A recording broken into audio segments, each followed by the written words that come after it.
ഏറ്റവും തെറ്റിദ്ധരിക്കപ്പെടുന്ന ഒരു കാര്യമാണ് കൊച്ചി എയർപോർട്ട്. കൊച്ചി എയർപോർട്ട് എന്നുള്ളത് കരുണാകരൻ കൊണ്ടുവന്നതാണ്.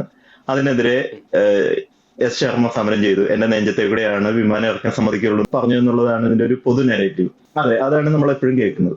കൊച്ചി എയർപോർട്ടിന്റെ കാര്യത്തിൽ കരുണാകരന് വലിയ പങ്കുണ്ട്, അതിനകത്തൊരു തർക്കമില്ല. 1990-കളിലോ ആണ്, അതായത് നയനാർ സർക്കാരിന്റെ അവസാന സമയത്താണ് ഇങ്ങനെ ഒരു പ്രൊജക്ട് വരുന്നത്. 91-ല് കരുണാകരൻ വരുമ്പോ അത് കരുണാകരനാണ് ആ പ്രൊജക്ട് ഓൺ ചെയ്യുന്നത്, അതിന്റെ DPR റെഡിയാക്കുന്നതും അത് PPP മോഡലിൽ ചെയ്യണം എന്നുള്ളത് തീരുമാനിക്കുന്നതൊക്കെ കരുണാകരൻ തന്നെയാണ്.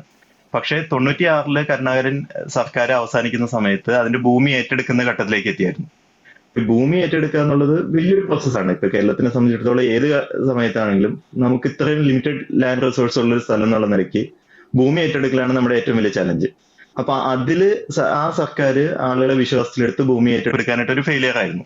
അപ്പൊ അതിനെതിരെ ഒത്തിരി ജനകീയ സമരങ്ങൾ നടന്നിട്ടുണ്ടായിരുന്നു. അപ്പൊ ആ പ്രദേശത്തെ പ്രധാന നേതാവ് എന്ന നിലയ്ക്ക് ശർമ്മയാണ് അതിന് നേതൃത്വം കൊടുത്തത്. അപ്പോ അതിൽ മൈക്ക് കെട്ടി പ്രസംഗിക്കുന്ന സമയത്ത് ഇപ്പൊ നമ്മള് ഇപ്പൊ ഒരു കവല പ്രസംഗം നടക്കുമ്പോൾ നമ്മൾ പല ഡയലോഗുകളും പറയും. അപ്പൊ അതിന്റെ ഭാഗമായിട്ട് പറഞ്ഞൊരു ഡയലോഗാണ്. അതെ അതെ, വൈകാരികമായിട്ടുള്ള പ്രശ്നമുണ്ട്. ഇപ്പൊ ഭൂമി നഷ്ടപ്പെടുന്ന ആളെ സംബന്ധിച്ചിടത്തോളം, കാരണം ഇപ്പൊ ഈ 1 പിണറായി സർക്കാർ വന്നത് മുതലാണ് ഭൂമി ഏറ്റെടുക്കുമ്പോൾ ആളുകൾക്ക് ഒത്തിരി പൈസ കൊടുക്കുക എന്നുള്ള ഒരു സ്കീം വന്നത്. അതിനു മുൻപ് ഏറെക്കുറെ ബലമായിട്ടാണ് ആൾക്കാർ ഇന്ന് ഭൂമി ഏറ്റെടുക്കുക.